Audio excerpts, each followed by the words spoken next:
Katie, let it out with Katie. Let it out with Katie Daybout, enthusiast and curator of people and ideas you need to hear.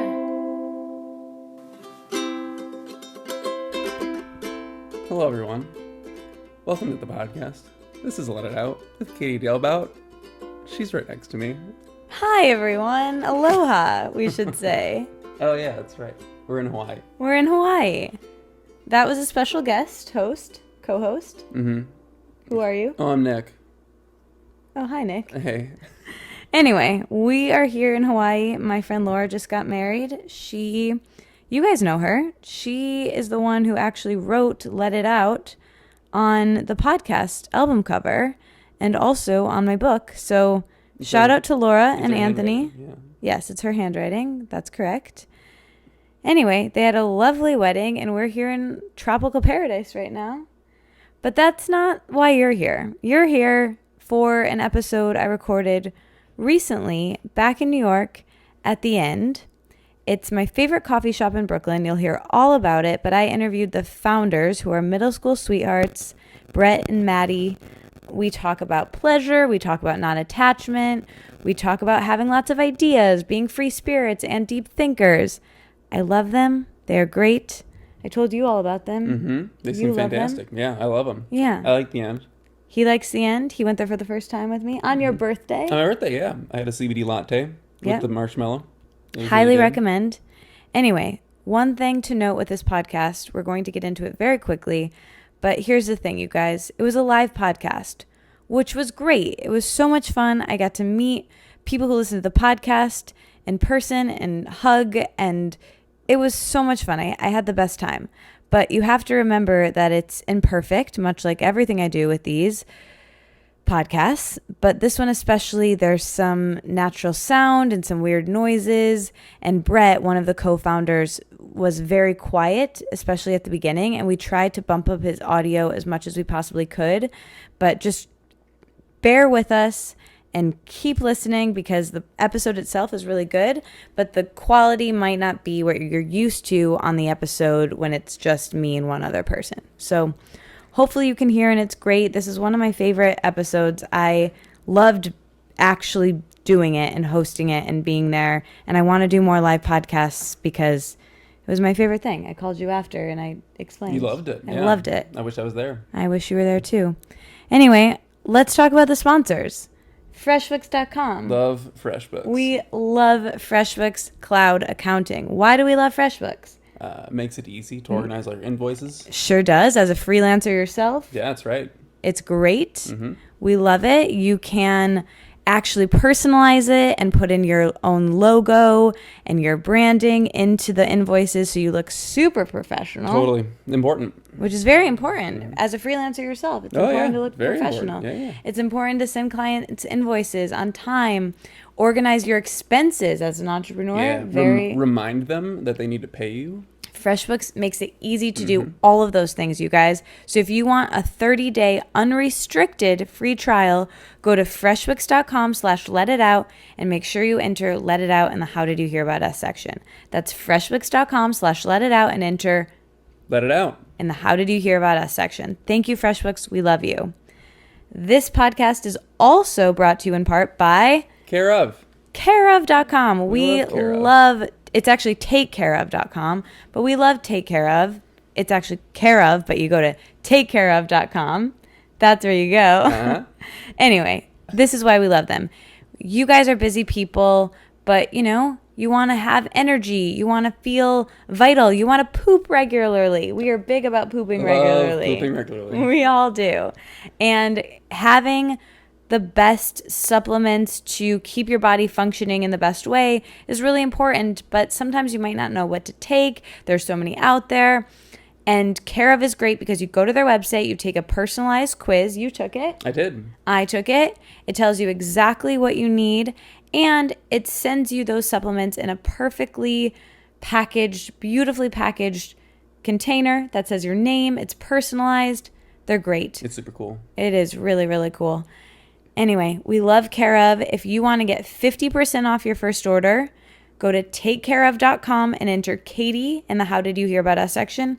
And when I say How Did You Hear About Us section, I actually mean as the code, as the discount code. Coupon code. The coupon code, if you will. That's what it's called. That's exactly what it's called. You guys, we don't have internet right now here, so I'm doing this all from memory, and I'm recording this into my iTelephone with a microphone. An iPhone. iPhone. One would call it that. Yeah, or iTelephone. Sure. Whatever you want to I call like it. Anyway, thank you, Care of, so much for sponsoring this week. We love you. We think you're great. And I think that you guys should try them. Go to takecareof.com and Katie as the discount code. Anything else I missed? I don't think so. I think we nailed it. I think so too. This is our most concise, articulate Pretty good. intro yet. Mm-hmm. Yeah, by I liked far. it. The end is great. Enjoy the end. I hope they like the episode. I hope so too. I think they will. Did we ruin it with this No, intro? no, it should be good. It should be fun. Okay. Love Okay, you guys. Talk to you in a bye. soon bit. Bye. Okay. So thank you guys so much for coming. Thank you, Matt. We've got Madi and Bret, the co-founders and owners of The End, my favorite coffee shop, which all of you know if you listen to my podcast or followed me for even a second, because I'm their number one fan. Hi, that's me. So it's really like a huge honor to be here, and a huge honor that people showed up and are here and are excited, and I'm making new friends, which is my favorite thing ever, and I get to record it to even more friends to listen. So this is like a really big treat. So I wanted to, before I talk to you guys, I wanted to briefly, you guys sort of know this, and Bret, I think you heard part of this on some, you said you listened to some of my podcasts today. So you maybe heard part of this story, but I really want to explain like why it's so meaningful to me to be in this space with you guys and with all of you guys. So I moved to New York recently in June, which is very exciting. And before that, I knew I was moving for maybe like 6 months or so. And it was something that this is my first time living outside of Michigan. I'm from the Midwest. It was a big deal for me to move here. And I was excited. You're from the Midwest too? Yeah, Michigan. What? I I moved from Detroit. know. No way. We gotta talk. We have. Oh my God, that's amazing. Okay, so I moved here from Detroit, just like Sarah. And Sarah, you maybe realize this too. It's like it's not a big deal for everyone to move to a new city or in a new state, but it was for me. I'm an overthinker and like a feeler, and it was a lot. And it was one of those. It was really cold in the winter. I think it was January-ish, and I was freezing, and I was like, oh, I'm moving to this city that's going to be cold in the winter, and I'm going to have to, in Detroit, it's also cold, but I get into my warm car, into my warm house, back into my warm car. Whereas here, my car is like this, So I'm going to be walking everywhere, and I was just like, am I making the right choice? Why am I not moving to LA? It feels more me there. There's all of these like cool high vibe tonic drinks in LA, and there's all of these like weird wellnessy things that I'm into, and I'm moving to New York, like wah. And then all of a sudden I was tagged that day on Instagram by like, I'm not joking you guys, 8 friends. 8 people tagged me in this post. I think you guys had just had a story in the New York Times come out about this little strange to many people, magical, if you're me, drink called the Unicorn Latte. And it was warm, and it had ingredients that I loved in it, and it was beautiful, and it had the word unicorn in it. And it was just one of those little things, but for whatever reason, sometimes when you're like down, it can be just like a silly thing that just strikes you, and you're like, oh, I'm okay. It was like a wink from the universe that I was making the right choice moving to New York. So that little thing that's, really beautiful novelty drink that's also really healthy and wonderful, which we'll hear about, really was something that could turn my entire day around and make me feel better about this like new big decision I was making. So that was really exciting to me. And then cut to a couple months later, I was moving here, and for everyone that lives here in the city, finding an apartment in the city is, someone call it a word, insane, a mess. Yeah, it's really freaking hard. Yeah. It's adverse. And it was really hard to find a place, and so I ended up staying with a short-term situation for like a month, and I had no idea where I would be or where I would end up, but I just like picked the place whenever I was here. And one of the first things I wanted to do when I got here and I was settled in was I wanted to go check out that place, The End, with the latte, blah, blah, blah. And I look and I put in my phone. I'm like, okay, it has to, I don't really know I don't know like what is where. Like I still, my friend just told me I had no idea the East Village is not the Lower East Side until like a week ago. Yeah, we were at a dinner party. Definitely. Yeah, we were at a dinner party and this girl was like, oh yeah, I live in the Lower East Side. And I was like, me too, let's hang out, we're neighbors. And Talia was like, you live nowhere near that.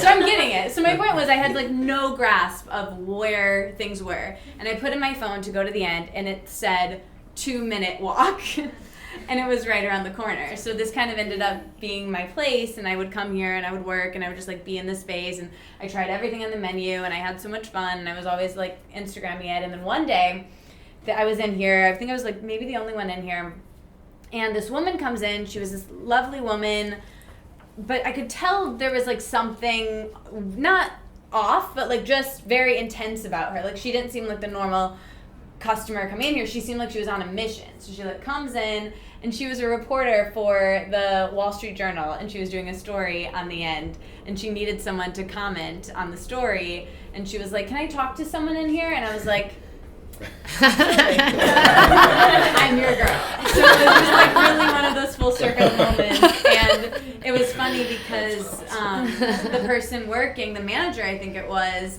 called you, Maddie, and was like, yeah, so the person came in and we didn't know when they were coming, but it ended up working well because our best customer was here. So that was me. And then I got to meet Madi and Bret, and now we're all here, so thank you. Thank you. I love that. You too. So I had to start with that, but this is my favorite thing that I've ever done is started this podcast so I can meet.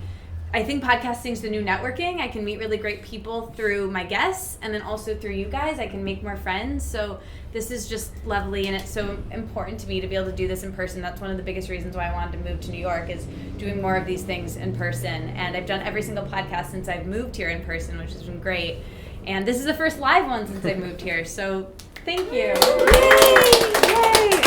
Okay, cool. So I want to first ask you guys what I asked everyone else before we get into your story and how you guys came together and who you are and what the end is. I want to ask each of you, what have you been thinking about, contemplating, learning today or in the last like week or month? Just like really quick. You go, man. You want me to go? You go first. All right, cool. I mean, I think about, just being 33 years old in Brooklyn today. I mean, I'm definitely learning still how to take care of myself. And I think I'm learning a lot about what it takes to actually run, a business day to day that is as popular as it is. So. Yeah. Maddie? So when I saw this, I was like, well, I think about a lot. This is the kind of just like every day I'm always like bringing in new intentions and thoughts and like going deep into my Pisces moon side of myself. Overthinking. Just had the eclipse. Yeah, I'm Lots of energy. but something that's very present for me right now. I've been thinking a lot about how to bring more pleasure into all areas of my life. And I was reading a book, and they were talking about letting your driving force be pleasure versus pressure. So I'm bringing that into everything I'm doing, into all your senses throughout the day, into your work, and it's just something like, especially as an entrepreneur in like New York City and out east in Montauk, it's sometimes like pressure. Yeah. Under pressure is definitely a nice way to put it. But it's been a really fun activity, and it really makes you like in the moment and really remember like the kind of rich juiciness of life versus the like struggle of life sometimes. So that's something I'm really trying It's a practice. Trying to call that in a lot. And I think in our lives we're constantly, like if people who have been listening to the podcast for a while, like pleasure has been something that I've really been talking about with lots of people in like all spectrums of what they do, because I think we so get focused on goals and success, and what I've realized is that the goals and success actually get better the more fun I'm having and the more pleasure I'm having. And when I'm like grasping, and Talia, I feel like we were just talking about this, when I'm clenching and holding on and trying to make things happen, I get stuck, and it's that energy isn't very attractive. So I think that's just really aligned with what I'm feeling. Not surprised. Okay, so who are you guys? Where are you? So you're from Long Island, Brett, you said. I am from Long Island. And are you as well, Maddie? Yes, we're from the same hometown. Same hometown. Amazing. So how did you guys meet? Where did we begin? School. Tell me everything. Middle school Middle school cafeteria. Were you guys friends? Height of the awkwardness We were stage. best so friends. We happy. were Yeah. girlfriend and boyfriend. Yeah, we actually No way. dated in middle school. I Did know you have that's braces? yes. Yes. Anything Sparks. that was awkward in middle school. Only I sparks. had. Can we get a photo of you guys in Oh, middle Oh, school? man. You I can would have my like to photo. I'm totally confident. Yeah, I I'll would like send you to mine. make I'll send you that mine. be In my photo middle for school this look. That's the photo for Instagram. this. I know. That would be We might have our amazing. 8th grade dance photo, perhaps. we can dig it I out. feel like that needs to go on the end social media. Yeah, it at some really. point. Oh, you're. That is You're right. genius. That's genius. You're right. We're That's calling too more good. people That's like the you. best It will give TBT me so ever. much I know. pleasure. That's so fun. I love that. We could do Okay, that. so We you can meet arrange in it. middle school. Were you Yeah. talking about unicorn lattes in middle school? Yeah. Well, no, but like, yeah, I mean, Maddie is just a very like free spirit and obviously a deep thinker, and she's very, very smart. She's a great imagination, and yeah, I feel privileged to just be her business partner. But yeah, I mean, I think the menu that we created was a special menu, and Maddie put a ton of time into it, and it kind of came together through time and space, like based on our like development together as partners, and also innovatively with the juice, where we originally started out in Montauk. So like all of that stuff was inspiration to Maddie, and I think she's climbed like kind of like just the wellness ladder in terms of like nutrition. So Yeah. she's kind of understood it, and she also now understands business a ton. And I think the menu kind of developed, and the word unicorn. Brett, no, on I it. was always vibing on the unicorn wavelength in middle school. Very whimsical. I mean, My and Little Brett- Lisa Pony is Frank. like, Yeah. you know, you guys Lisa remember. I was Lisa Frank, Shel shout Silver- out. Shel Silverstein. Yeah, exactly. And You're so Shel Silverstein, Lisa. You're Lisa Frank. It's the match Yeah. made in heaven. Definitely. 90s heaven. Right? yeah, My and heaven. exactly. And getting to work together out in Montauk, like Brett was, very athlete, and he went into kind of the more traditional business world. But I started seeing like the layers being peeled back. So of going the, back, so what were you doing, Brett? So you go to middle school together. Are you guys friends throughout middle school and high school? Absolutely. You stayed friends? Yeah, he we've went to always been really college. friends. too. Oh my- Same so Went college. to college together. where'd you guys go to school? We went to the University of Maryland. Okay. So we were there for, I was there for 2 years. What made you guys want to go there? Oh man, we're pretty similar. I mean, we, Yeah, I don't. I mean, He it's- played lacrosse. right, I played lacrosse and I went to school at Maryland, played more lacrosse than school. But I think that like, Maddie is very intelligent. I'm pretty smart, but I was focused on sport, and Maddie was there for school, and What were you each studying? partying. I wanted to go like kind of like social justice route, and I thought being Cool. close to DC would be good, and I Yeah. wanted to do that, and then I was just like, Right. I had an internship at Capitol Hill. I was like, maybe there's another way to change the world that's Right. more up my alley, more unicorny. Definitely. Colorful. yeah. Yeah, I mean, college was a lot of fun. And Maryland drew me because it was big. It was far enough from home where you could like feel away from your family. But also like totally top of the line, like in terms of like athletics and like pushing yourself to the level that you kind of like want to, and also surrounding yourself with like the right people. It's so important. Yeah. So what were you studying? Business then? Yeah, I was studying business communications at Maryland, and then I've studied the same thing when I transferred to UMass. So when you were studying business, did you want to be an entrepreneur, or what did you think you would go into? My dad had his own business growing up, so he had cool. like a 75 person engineering firm wow. in Manhattan in Midtown. So I was I was like a little kid running around like a big office, talking to the secretary, bothering an accountant, sitting in my dad's like chair, and he's kicking me out, clients coming in, and like, you just kind of watch that, and it's a dinner table thing. You're at home with your family and eating dinner, and you learn like what it's like. All my dad talked about business. So it's like, Yeah. and sports. So, but yeah, I mean, business always fascinated me. Whatever it was, I was into it. Like, Yeah. I enjoyed reading books about it. I hated math. I didn't really enjoy science. I love animals, but I didn't really enjoy science. But I did really enjoy like the concept of people, and I love stories, and I love content, and I have a passion for it. So when you graduated, what did you go into right away, or is that when you guys started to work together? No, more to the story. So what was that? There's more to the story. I mean, I got into finance right when I left college, which is funny because I like I said, I didn't really like math. My older brother's an artist, and that always kind of attracted me.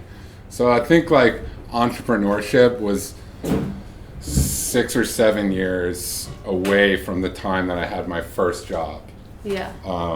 Because there's so much you need to learn. Right. You know, so I learned all these different things and skill sets and things I never thought I would learn. And finally I was like, I'm just going to take the plunge.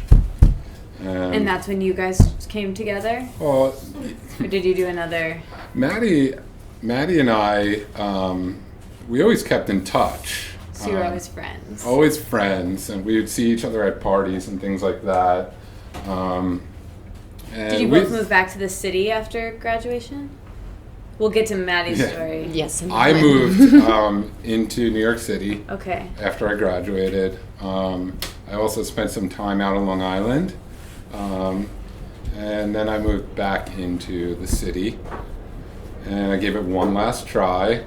I actually come from a background where, of addiction. So there was a time between my last professional job and starting my entrepreneurship where I faced addiction, and I went away and came back and kind of had a different perspective on life and, what it means to live a healthy life and be good day to day with yourself. I mean, that's great. That's kind of congratulations. Oh, thank you. It's a crazy world.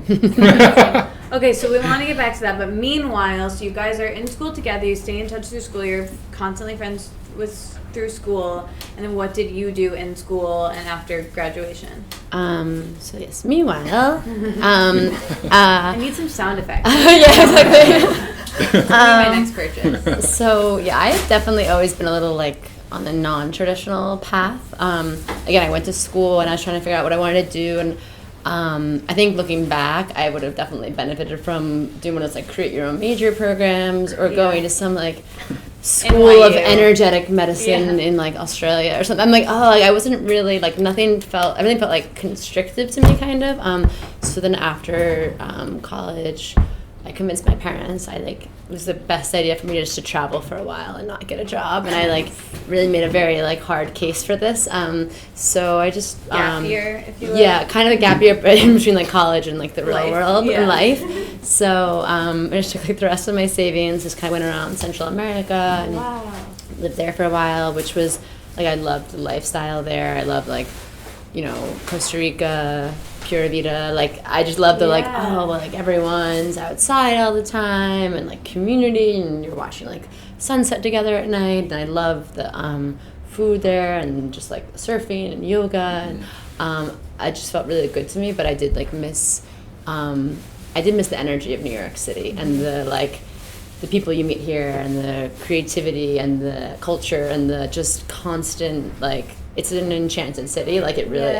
My parents were artists here in the city, and I've always been I have to come. I have to do something in New York City and kind of put your mark on it. I guess kind of not in a prideful way, but I had to have my New York City experience. So I've always wondered, especially growing up so close to it. Yeah, and my parents lived in the East Village when it was bohemian, cool. Legit, just coolest, artists. Coolest parents. You guys want to see cool parents? Yeah, they were here at next podcast. Yeah, Next podcast. they're definitely cooler than Featuring me. Jack. Oh my god, oh god, is the world ready for a Jack podcast? Beach bum Renaissance man. I would love my it. dad. Maybe that's what we do in Montauk. Oh god, you would love that. You would make his whole life. So yes, I went to Costa Rica and then I came back, and I was kind of looking for that balance of the New York City life and the people you meet here and the culture and the entrepreneurship and just this like there's this amazing, like everything in New York, every city has its own amazing things about it, but things in New York are just like broadcast at like a stronger vibration or volume when they're here. Like everything is just like more intense here, and it's like Do you want for better or for worse. I think you'll really love this, and we're gonna get right back to your story quickly. I have to interject though. Do you guys know Ruby Warrington? She's the numinous. Yeah, so Yes. she lives right around here actually. And I was at her house doing the podcast last week, and she told me that Manhattan has that energy because it was actually built on a crystal. Crystal. Yeah. I know, that was my reaction. Ruby's I know. amazing. Anyway, I think Ruby and I were That in the covers it same right there. workshop where someone told us. We were both like, what? That Yeah. makes so much sense. yeah. So I anyway. love that. Yeah, but that is exactly like what it is here. And then so I worked for a magazine for a while, and then it was like right when publishing was kind of dipping, and so I just What were you doing in magazines? well, it was funny. I went to go do like editorial. I was working at Real Simple, and then like the second I came back from Costa Rica, like they're like, "Oh yeah, we'll have a job for you." I'm like, "Oh great!" Like emailing, like awesome. Like I for once had my stuff together. Yeah. And I came back and they're like, "Well, actually, so publishing, not doing so great right now." And they're like, "Do you know how to do like web development stuff?" And I was like, "Yeah," like just like I was like, "Sure." Like, You just say yes. I was like, sure. That's what They're you like, do. so I started working on their digital side on their website. I don't know. I guess I'll just admit it now. It's safe. It's been like 10 years, but I like had no idea what I was doing. They're like, you know how to HTML code? Da, da, da. I'm like, totally. And I was like Googling like, what is HTML? And I was like, so I guess this is a constant. I think that's actually very good for people to hear. Yeah, because I just then like they the can be fake it till you make it thing is just very real. Like, sure, like, and I just like stayed up at night and just taught myself like coding and like what is SEO, and this was like 10 years ago, so I had like never heard any of these things yet, and I was like, okay. Good for you. She is fun. Well, Right. it's so funny because when I had met Maddie, she was at this juice business. Not actually when I met her when I was in middle school. But when we re-met and started to like establish a business connection, she was working for a juice business. So this was after the magazine. After the magazine. But she, every time I met her, she was like so prepared. And I What do you wasn't mean by sure that, if she was prepared? faking it or none of We'll that. never know. But like, she would always take incredible notes, and I'm very reliant on that. And it felt my point is, it felt amazing just interacting with her on a day-to-day basis. So then, we... So you somehow go away from the magazine. Yeah, and now you're at a juice company. I'd like the next projects a lot. So I was at the magazine and I was like, you know what, guys, like we should have like a social media, like Facebook and like Twitter. And they were just like, whoa, I don't know, that sounds kind of crazy. Like they were just like, big companies. They're like, I don't know. We have to like get a lot of like approval and stuff. And I was like, and also I realized that for me, like it was fun to be in like that corporate environment. I learned so much, such amazing people, and like it was amazing resources. But then I realized that like I like to move at like a different pace. So I was like, okay. So then I just was like, I'm just gonna start my own like social media marketing, branding, consulting thing. Cool. Because I wanted to travel some more, and it was when social media was kind of very like new, and I was like, I can figure this out. Yeah, like I figured out HTML. I can do it. And it was really fun because it also allowed that kind of more like, I don't know what you call it politely, but like the ADHD side of my personality. Because I'm like, I want to work freelance and do social media for like a dog shelter, and then for a realtor, and then for like a singer and someone in fashion. And it kind of allowed me to like do this like poo-poo platter of all my like things that like I was kind of passionate about, and saw like, oh, that's cool, but not being on the inside of that industry. I don't like fashion I like from afar, but not like in it. It's not like on my wavelength. Right. And then I started just getting really into like I just had like I don't know how else to call it, a calling. Like I just really wanted to get into health and wellness and nutrition and do something that really was like felt like purposeful to me. And it came from, my family is like very into, my mom is like original the original like wellness guru. Like we were just grew up doing apple cider vinegar shots. Cool. And she just always taught me about things that like sounded so crazy, and then like 10 years later a study comes out, and she was always very big into juicing, and so she like kind of taught me a lot about that, and I kind of just came like full circle back to that, being very like seeing really the impact of what happens to your whole being by putting like pure, beautiful, vibrant nutrients into it. And and I loved the juicing concept because I started reading all these books on like enzymes and healthy cooking, and I started like my Pinterest was like, oh, I have to make like raw like nut milk for myself and all this stuff. And then but the freelance lifestyle plus just like my East Village like apartment that was this big, I was like, it's just never gonna happen. Like everything, it just never was aligned. So I love the concept. I loved your apartment. Yeah, it was in great. the East Village. It was amazing. It's like a mermaid den. Much like this place. Yeah, It totally basically is. was Well, this well, place in yeah. an apartment. Yeah. You know. So I'm curious if you grew up that way, because I'm always curious about this with kids and the way they grew up eating. So did you move away from that when you were in college and younger, and then kind of get back into it?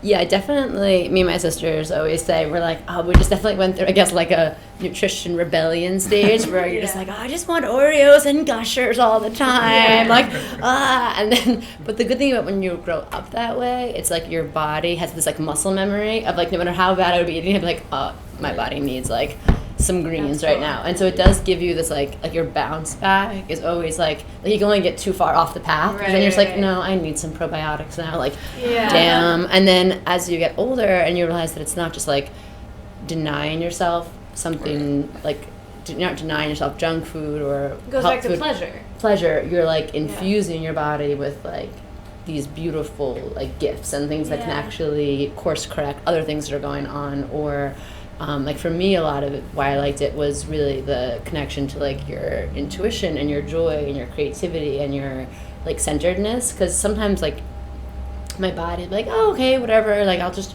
work out, who cares how I eat. But then like, oh, when I eat, like my connection to my like, I didn't really know how to say it at the time, but like my higher self was just Your so intuition. strong, my intuition. And I'm like, this just feels good, like I want to be in this space, like this is where I feel aligned and like confident. So yeah, I went to the Institute for Integrative Nutrition because I was like, I really want to like learn more about this, but I knew like a traditional, like I wanted to learn the scope of what it means, like hope to be healthy in a holistic sense. Well, what I love about you, and I know this is a big IAN thing about adding things in and not taking things out, and a subtraction by addition or whatever that's called. And I think that's something that you said, going back to pleasure. I love that we started with that, because I think that's so important with wellnessy things of like, it can be so dogmatic, and it can, you know, my work, you know, is all about how it can be so dogmatic that it's really unhealthy mentally, which is the opposite of what you're trying to do. And that's why I think building pleasure into these really high vibe, wonderful superfoods with what, you know, up to the present with what you guys do now is like, it can seem really like dark and scary to like be healthy. And like Talia is such a great example of this. Talia, who's here, shout out to Party My Plan, previous podcast guest, So cool. and also has a amazing podcast, and she's famous and amazing. And now she's blushing. But anyway, Talia, she's all about making it fun, you know, making it pleasurable, and like that's what the unicorn latte totally embodies, and this like whole place embodies. So you are bopping around, you're drinking juice, you start So much working bopping. after IAN. Oh my God. Yes, You much are bopping. working So at a much juice bopping. place, So- not your own. So then, no, bopping is a great way of putting it. I was like, okay, I'm going to work for an acupuncturist. I'm going to work with an Ayurvedic practitioner. And I was just like, because the social media is a good like gateway to everyone. I'm like, everyone needs help with social media. And they're like, yes. So it's like, so I'd be like, okay. So Nobody I has would any like, idea what they're doing. I work with some of the most amazing, like brilliant minds and people who had studied like, you know, for 30 years in a field. And so I got to like pick and choose. But then I, always going back to my mom as the original like guru for like the juicing. She just like intuitively knows so much about Cannot wait food. to interview her. She's the best. She is She'll like be an in all angel. white. She's an angel. She wears all white all the Is she time. Kundalini? Yeah. No, but she like is without realizing it though. I That's think amazing. sometimes I told her, I'm like, Mom, do She you was know? Kundalini before Kundalini. I'm like, do you know white? Wow. Do you know white strengthens your auric field? And she's like, that makes sense. Like she just knows. Like she doesn't even need know. to Like, see her. yeah, totally. Her aura field is just fine. The best. That's amazing. yeah. So you grew up that way. Now you're working at the juice shop. What I think is so beautiful about the social media piece and how you were able to network with all of these people. And I mentioned this before the podcast or during the podcast about how I look at podcasting as the new networking. Right. And I think it was kind of the same thing. You weren't asking these people, will you be my mentor, or can I learn from you, or can I have this free service? You were asking, how can I give, how can I like serve and help you, and then that like helped you to learn and like build that relationship, which was really cool. And I just wanted to say that. Thank you. Okay, so you're helping these other people. So doing that. So then when do you? Then of course, like because I'm like I do have a very like overactive creative brain, and so I kept like learning all this stuff. And then I was like, I need to learn about like juice. I just remember juice. I'm like, I just love it. It's like a bottle, and it's like as Easy. fast as you could eat a bagel on your Subway, like in your coffee, you could have like loads of nutrients and super herbs and cool, funky ingredients you don't know how to pronounce. And then so I was like, I want to learn more about this. So started working with a juice company, and it was great. I learned a lot, but it was a little different than what we do. But of course, whatever, anyone who in this room who's like a creative like thinker, I was just like, like I could just like, what if you did this and did this, and what if you just did this and did this, and it started like almost making my brain hurt. And that's that like. And then I was kind of getting a little like that frustrated feeling, like I wanted was making just at home, and I was like, getting like that kind of just that intuition, that download of information, like this would work cool, and this would work cool. Trying to talk about it with the current company, but they were just like in their way, so it was kind of like back to the publishing thing, like when you're just kind of you sometimes outgrow like certain things, and it's a kind of a cool feeling instead of like following that feeling, because then. We had been like in touch, but like anything as you get older, that it's not like high school, you see each other every day. Kind of like would see each other here and there, and then my girlfriends, planned a girls' weekend to Montauk, and he was out there with some other of our friends from high school. So is Montauk okay? So you guys grew up in Long Island. This brings us like New York geography again. Yeah, exactly. You're like, so Montauk is not near the East Village. Yes, they were teaching me what Montauk is. This is let's make this the pull time. down map here. Perfect. You do a pointer, right? Okay, so explain to me Montauk compared to where you guys grew up. What is Montauk? Why is it so magical? Why was the girls' weekend there? Tell me everything. So Montauk. Magical. Where do we start? Well, so where we grew up is like kind of halfway between the city and Montauk. Is an easy way of putting it on the Long Island, the very long fish that is Long Island shape. Montauk is it shaped as a fish? It is. Okay. Interesting. Tail and everything. Did you know that Michigan is shaped as a hand? I did not know that. Lydia knows that. That's cool. The mitten, just the mitten. The one piece of geography. Fish in the hand. Yeah. Something. They go together. They go there. Well, we do. So. Yeah. Okay, so we're on the fish. Who cares about the hand? We're on the fish. We're in the middle of the fish. So that's we're also from the middle. So much to say about Montauk. Bret's family had a house there growing up a lot, and my family, in their bohemian ways, would live in the East Village growing up, like where they met my parents, and then they were out in more like the other areas of the Hamptons, but when it used to be more like you could be out there as artists, like, painting and stuff like that. So he had a big family background in Montauk, and my dad's family was all like in the fishing industry too. So again, with this like pull feeling, like when you just feel pulled to certain areas. It's like the energy vortex for us. When you go out, like when I was out there, I had been going through just a lot of like emotional like things in my life, and a lot of like big changes that I made. And my friends were like, let's go out to Montauk. And when I got there, it was this feeling of like, I hadn't been there since I was like kind of like high school age, and I was like, oh my God, this feels so good here. And it brought back that Costa Rica feeling, that like, walking around barefoot, like sunsets, the eating clean, like, oh my God, like, I love that. I was like, I love this place. Like, I don't just like I love, my friends are like, yeah, it's fun. I'm like, no, like, I love this place. I was like, everyone's walking around barefoot. Like, I love this. Okay, I want to go there. I feel like we should pack up and get like a van right now. For people who are not in this room and like don't know anything about Montauk, maybe they're in Michigan like me. My beautiful friends here who just got engaged at Montauk. Oh my God, 2 weeks ago. So magical. So I kind of felt like I was there because I was like watching all of their vacations on Instagram stories. And then then the day before they left, we were all hanging out, and they literally sat me down and explained to me, like, okay, there's the Hamptons, and then the furthest point is Montauk, and that they were, I think your exact words were, that's the coolest part, I think you'd like it best there. Yeah. That's what they said. So I still need to go. So you're there. You're coming out in September. I'm coming out in September. It's going to Having meet you your out. parents. So you're there. You're in Montauk for this girls' weekend, and then you guys reconnect. And so What happens Bret was next? out there. I was out there with my friends, just hanging out. Yeah. On the beach, going to the, bars. So you guys run into each other. You weren't planning on hanging out then. No, I don't think we weren't planning on hanging out at all. We kind of just all met up. I was dating a mutual friend of Maddie's on and off during that time, and Maddie roamed out there, and I know that we her just friend kind of Jen too. Yeah. Jen Santarella is a close friend of ours. We Give her a linked shout out up. on this. Jen. Also, Hi, shout Jen. out to Jen Shout out for to planning Jen that trip to Santarella. Montauk because Yeah, we changed my whole life. Definitely. Because then we reconnected, and I think back it's Montauk, it's the Hamptons, and there's just long stretch, and then it's just the end, like Montauk, and it has a different Right. yeah. That's what it is. Champagne. Boom. So that is So- why the shop's named. So that, and to me, it was a spot, and it still is this exact feeling to me every day I'm there. But things you feel very connected to your intuition out there. It's another energy vortex, and it is all the beaches are crushed up quartz and citrine amongst other minerals from the glacial pull out there.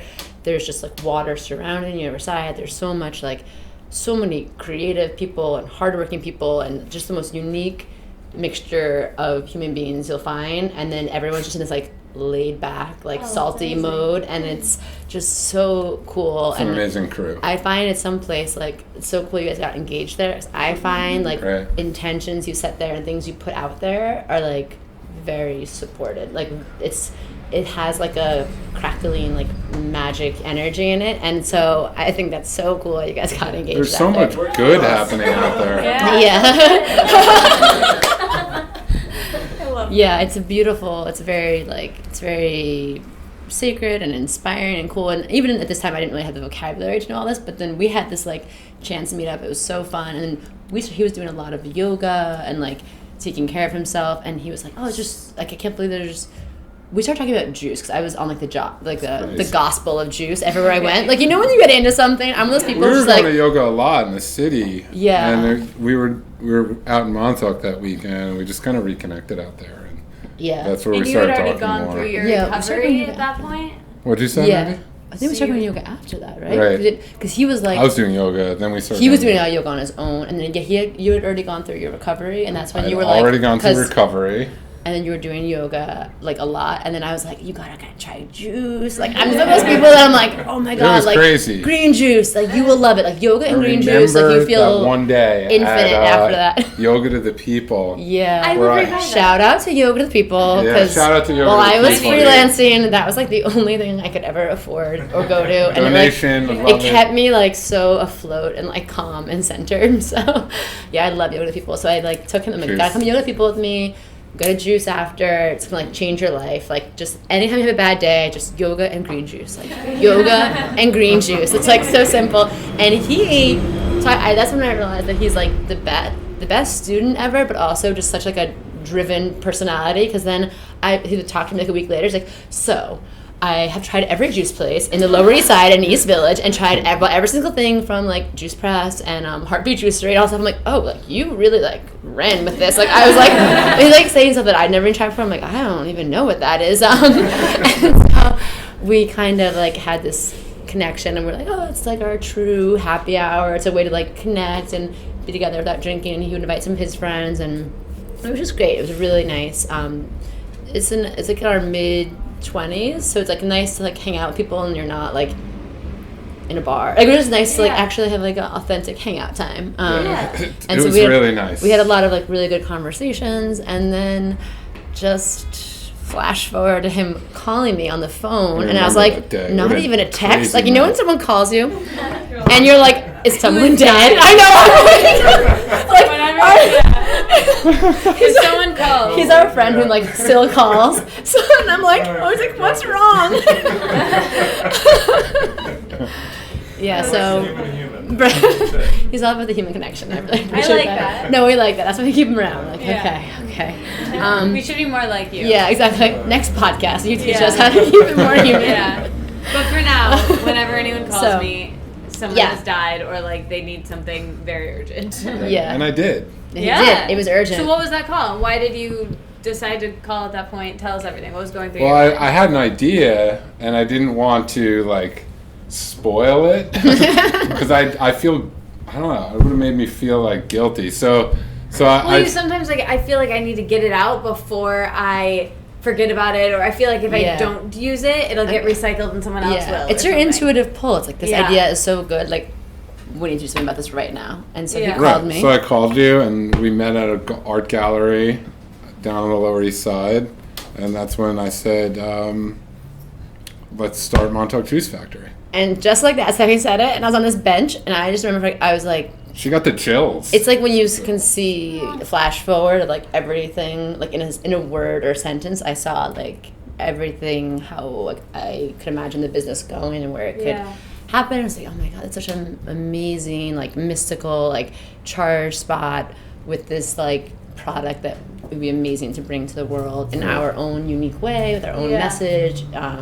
And just do it like to the best we can, and everything like in an instant. Like I saw it in a flash. I didn't have $1. Yeah, and I was like, it made no sense at all because we were again like kind of like friends from high school, college, like hanging out doing Sick. yoga, like whole lives, like in the city, no money, no real experience doing this, and I was like, yes. Was the name? She's like, Came up with the right name on. right I was then? like, yes. He came up with the name. Yeah. He said it just like that, and I was like, yes, that's a fantastic idea. Like it just had that tingly. Yeah, you it's knew. completely nothing that your rational mind would ever Right. agree with at all. But then Would probably tell you not to do. yeah, just like this makes no on a million fronts makes no sense. But then it was so then that began like a whole amazing And it sounds like journey. a lot of the things from each of your past, like you with social media and with content and HTML, and you with the business background and everything that you've learned, kind of culminated in being able to make something that actually thrives. So Absolutely. what was the next step? Did you talk to other people? How did you make it happen? And how long ago was this? It was 3.5 years ago when we first started. Well, that's when we first opened. Yeah, so I guess the conversation was like 4 years ago or Sure. something. Makes sense. So yeah. How long so, from that point to when you guys opened? It was pretty. So quick. It was pretty Must have been quick like 8 because months. it was like the fall, like end of fall, and we kind of knew we're like, well, kind of have to open by summer. Right. And like again with the good idea feeling, he's like, we can't let it go a whole year. Like Yeah. you're gonna have because someone will like start Someone, another yeah, business. lo- Like lo- I just couldn't believe. Well, actually, besides the chill feeling I got, the second feeling was like, how does that not already exist? Like I was kind of Right. like, it's probably just makes sense. So like there weren't juice places in Montauk? No. not a cold pressed juice place, and after Your going typical on- juice bar. Was yeah, Yeah. when I cafe and stuff. yeah, I became very much like, very psychotically fanatic and in love with cold pressed juice. So then I was, how you get on, like when you get, like you learn about something. So Right. we went out there, we couldn't find any. And I was like, this is like such a beautiful, open, like something just to take advantage of. So Yeah. we So just, Eden Went out. Market. I drove to Montauk, found a space. yeah. Okay, No, question. landlord. What is Montauk like in the winter? Because it seems like it's a summery kind 3 of vacation winters out time. there, guys. It is special. It is different. But people still come. You guys are still open and everything. Definitely. Yeah. We are open all year round. There's 4,000 people in there in the winter. 5,000. Versus like 40 to 90,000 in the summer. Okay. Big difference. So if you imagine the difference. So that's something that, like business-wise, you have to take into consideration that your primary months of the year, you're going to do the primary amount of your business, and then compensate Definitely. for that. I mean, I think that the volume obviously goes down, but it's all about celebrating like a space all year round, giving a brand a place where your guests can come and experience talking to the leadership of the, like you guys are doing right now, of the 2 businesses that are running, and also trying the products, talking about them, asking good questions, and like smiling together and connecting and becoming friends with people so that they follow you and then create their own moment and share it with somebody else in hopes that they come and experience the same thing one day. And that's like the first part about starting like really good business. Right. Just in having people come enjoy this space. Yeah. Well, was that then an impetus for this space that we're standing in right now? Since this is, you know, to me more of a winter space. You have hot drinks, you have lattes. So what was the genesis of the end? How did this come to be? I guess back to Montauk with the Juice Factory. It was interesting as anyone here who is like, as maybe want to start their own project or own business, like Bret always says, the business sometimes makes you do the work, makes you get creative. And with our Montauk shop, it was like, everyone comes to you all summer. And then our first like fall, we're like, okay, now let's figure out how like we go to everyone. Like we kind of had to shift our whole business model, which was like interesting. Place to run a business. So it was like, okay, to kind of like shift this whole like concept. And so we started doing home deliveries and juice subscriptions, and then eventually working up to like wholesaling with some really amazing partners. So it was very interesting doing that. And we did that for like 3 years, and then like 3 winters, and then and Montauk is very magical in the winter too. Like it's definitely quiet, it's introspective, but it's like living with the true seasons. Like summer's like high energy, and then like winter is like, if you're okay with being with yourself and being quiet and going within, it's like the best place ever for that, because you can actually tap into that. It's a great place to become very humble. Because it's got all the elements of like difficulty, but they're all like so beautiful. You know, something so pretty, but it's really like hard, like and rough in a way. But I mean, the business, it's like, it's humbling because you're out there in like 12 weeks, everybody loves you. It's like, then they just break up with you. They go back to New York and they fall in love again here. So it's like, and then you're chasing that love. So it's like reversed itself, and that never works out. So it's like Montauk became this, it's like a brand for us, but it's also like the most meaningful, special place for Maddie and I. And all of our ideas came from that space. And then so this space is, we thought, we were bringing, the thing that did help us get a good momentum was that we really put a lot of like effort and thought into our drinks. We also wanted to kind of represent like Montauk in a bottle, like the experience of a Montauk, and that good feeling and feeling in touch with your intuition, and like living fresh and clear, like when, you know, the feeling of going on a bike ride and jumping in the ocean, or a bonfire on the beach at night. We're like always trying to like capture that, and it really worked. But then when we had an opportunity, we started like for this space, we like kind of had a interesting like a real estate offer, and we're like, and then we started thinking like it'd be cool to actually bring the same vibes we get in Montauk to an actual space then, because spaces are where we have the most fun. Like you can really create an experience for people, and that kind of became the inspiration behind everything here. We're like, well, Montauk is very inspiring, I guess, with touch with your intuition.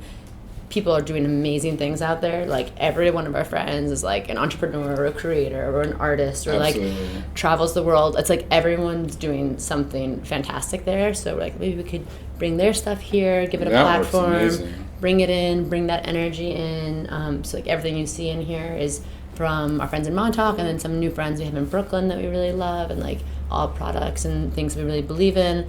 And then like we'll have the juice here, like the vibes fridge, and then like we'll have really good coffee. So you knew you wanted to be a coffee shop, because the space there, is it a coffee shop?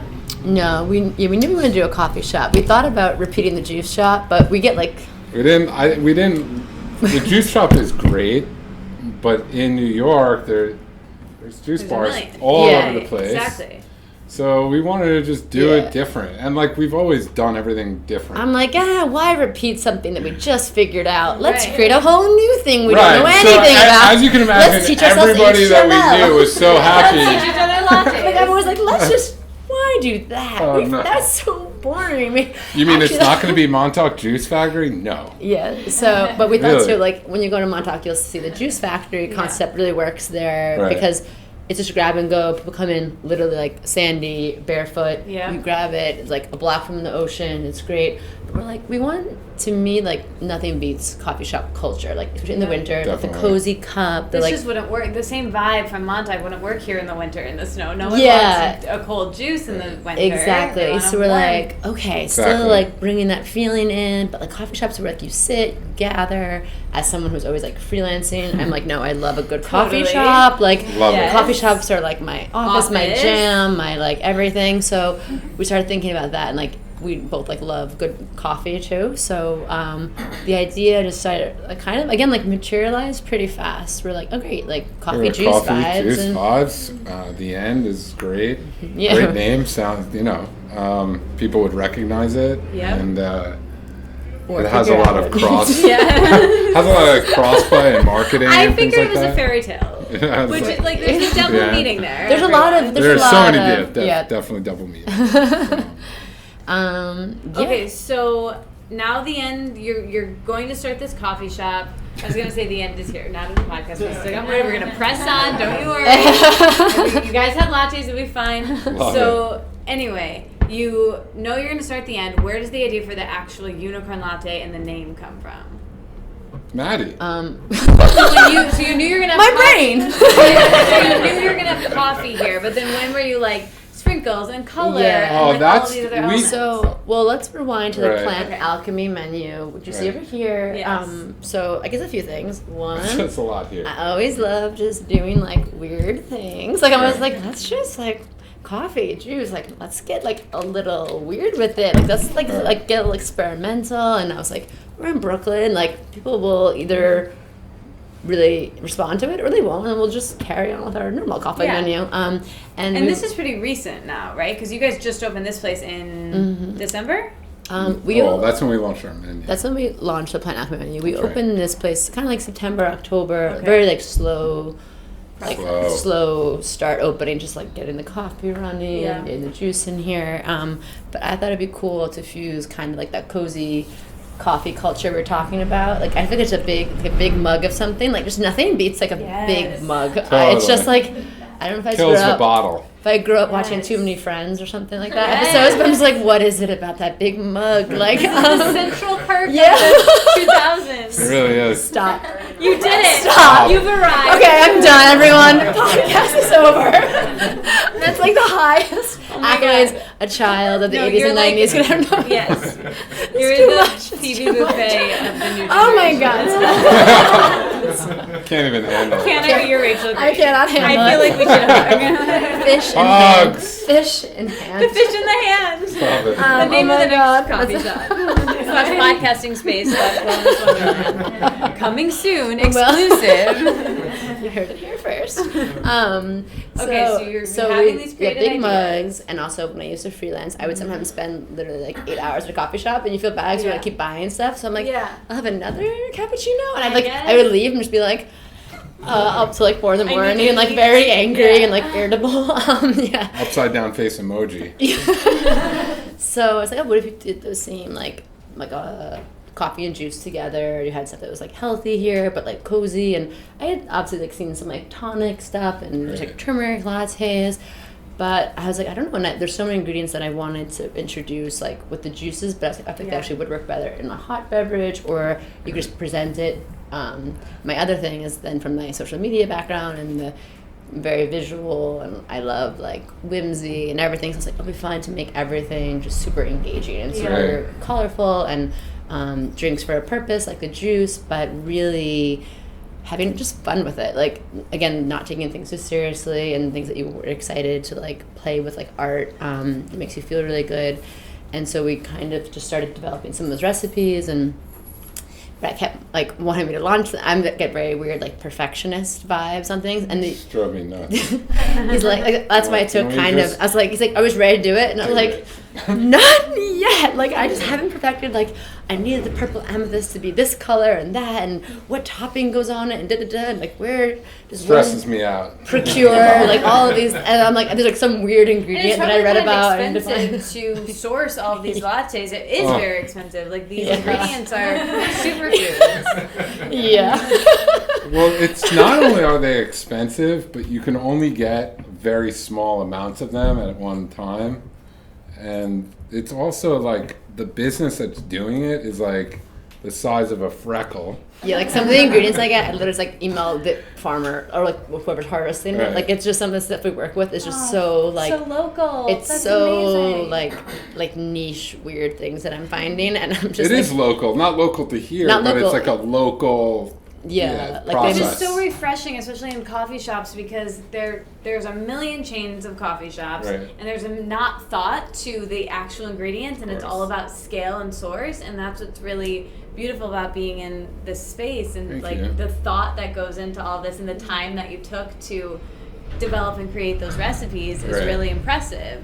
So then so I want to read something that I wrote down in my notes from the New York Times article that came out about once this must have launched, and I think you're speaking to this now.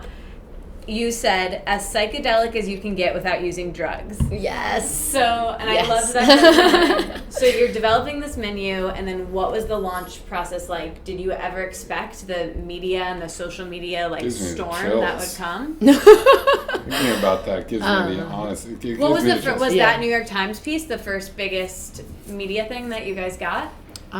Yeah, so the unicorn latte, I guess, I guess reminding back to your other question before about the unicorn latte, another big thing is, like, I love the concept of having fun, opening up to your own intuition, to your, like, infinite potential. It's getting, like, trippy through breath work and meditation, all this stuff that I feel like this stuff is, like, this is, like, better than, like, drinking and drugs, like, tapping into your own, like, highest vibration. People are like, oh, duh. Yeah, it's like right? this- But it's not.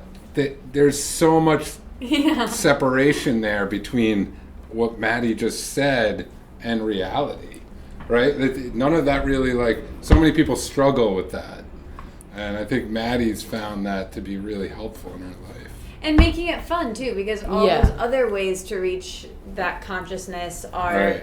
easier and like everywhere, whereas this is obviously more niche and Yeah, we thought the main ingredient in it, the E3 Live blue green algae, is something that, like, I use a lot, and I, like, I always, like, wanted it to cut brain fog. Was why I started having it midday when I was Right. freelancing. I'd be like, it's good for creativity. I was like, so you great, started great. making this for yourself. Just drinking the shots of it, of the E3 Live. But I was like, how do I get people on board with this? It doesn't taste so great. I was like, Tastes how do like I... a mold. It's like, everyone needs this, and like it's mold. not Algae, that appealing right now. I was like, because, like, I started like, oh yeah, it cuts brain fog, great. And then, okay, then plugs into the bliss center of your brain. I'm like, go on, bliss center. I could use that. Madi was tripping out in Puerto Rico. And then Costa and Rica, then it, like, I'm sorry. decalcifies your pineal gland and all these things that I'm like, and there's like, mystics use it. Oh my god, like, people, like, mediums use it. I'm like, Right. wait, what? This is getting crazy now. And I'm like, Some snake oil stuff, too. and I'm like, this is crazy. So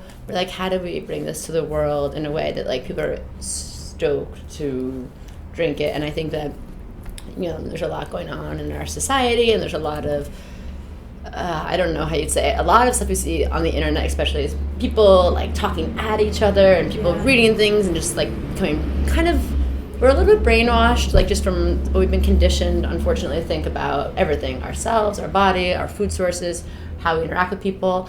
But it's like, we know, we have a wisdom in us that just knows better than that about everything. Like, so it's like, what if this drink could help people just, like, connect to that side of themselves again and make you feel really good? Yeah. And just an all around amazing drink. And so I thought, That drink is- I swear to God, I guess I'm a Lisa Frank child, and I always, like, the unicorn thing, like, I was like, oh, duh. Like, how I just converse with people, it's just like, I'm a mermaid, and you're a unicorn, and she's a fairy, and that guy's a dragon. Such a dragon right now. I'm just like, it's just, like, the vibe. Like, I'm like, why not try and make everyday life more magical, like just silly and for better or for worse. Like some people it just falls completely flat on. Like I'll just be like, some guy like have a magical day. He's just like, no, like you crazy person. Huh? So yeah, it's like, so in keeping with that, like I love the concept of the unicorn. It's a drink that makes you like fly high, tap into your most like inner mystical magical self, and then in like a lot of spirit animal symbolism or like shamanic studies, they say that like third eye is like your unicorn horn coming through. Right. So I was like, great, unicorn, like that's a perfect name for this drink. And I told Bret, I was almost like, is this idea like kind It of had crazy? nothing to do with the way it looked. Yeah, because like though. it wasn't in that stage of it. It was That's the just a crazy blue part. drink. Like it didn't really. We it was had no cool. rainbow or anything on it. Yeah, but Originally. I ran the idea by Bret. I was like, is this cool to call it this? Because this really makes no sense to call it a unicorn latte. But now it makes sense when I explain it to you. But Right. it's When nothing. you look at it now, it's Yeah. So I'm Of like, course. is this a unicorn latte? And he's like, great idea. Like, love it. Like, I awesome. love I'm it. like, Awesome. okay. I didn't really think much about it Yeah. other than, I love the unicorns. Lattes are good. Like, Yeah. you're more the business mind, and you're the creative. You're coming up with the alchemy menu. On the menu, we've got the unicorn latte, the mermaid, the anxiety melting CBD latte, my personal favorite, radiant beauty latte, and purple amethyst latte. Was the unicorn the last one to come, or how did these all come to be? I kind of was making original them menu? like all At like the same at the same time. time. Right. But the unicorn was the one I was most excited for because of the blue-green allergy, like the E3 Live, and You were I getting knew that to too it was people. going to be like E3 pretty the Live blue played a magic. huge Yeah, huge E3 role Live, out we in love them. Montauk. Shout out to E3 Live. Shout out. E3 Love Live you Australia, guys so too. We much. love you. They're there in Montauk? No. Oh. No, they just played a They're huge in role for Oregon. us. Got it. So yeah, I just like love they take a lot of pride in like how they source their Yeah. ingredient, and like It's amazing. it's just an amazing. They're just great, and so yeah, we did that, and we had someone, our friend Kat. Now she's our friend Kat Odell from Kat the New York Odell, Times, yeah. and she was great.